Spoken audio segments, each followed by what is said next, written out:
দেখো my dear champs, এই ধরনের ফিগার কাউন্টিং ফিগার তোমার সামনে চলে আসে, তখন তুমি কীভাবে শর্টকাট অ্যাপ্লাই করবে আমি বলছি, এমন ট্রিক্স বলতে চলেছি হয়তো আজ পর্যন্ত কোথাও দেখো নি। তাই আগে সাবস্ক্রাইব নাও এবং শর্টকাটটা মন দিয়ে দেখতে থাকো।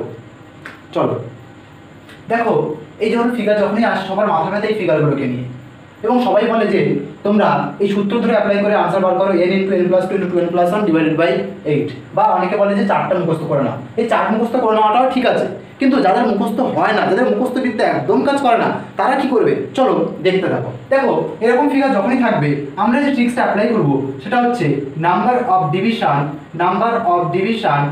× 2 - 5। আমরা যে ট্রিক্সটা অ্যাপ্লাই করব নাম্বার অফ ডিভিশন × 2 - 5। দেখো এটা চান্স কিভাবে হচ্ছে দেখে নিই। দেখো 1 2 3 4 5 6 7 8 9টা আছে, 9 × 2 - 5, তার মানে এই ফিগার থেকে আমি আনসার পাবো 13টা। তাহলে এই ফিগার থেকে কটা আনসার পারবো কমেন্ট বক্সে অবশ্যই জানাবে।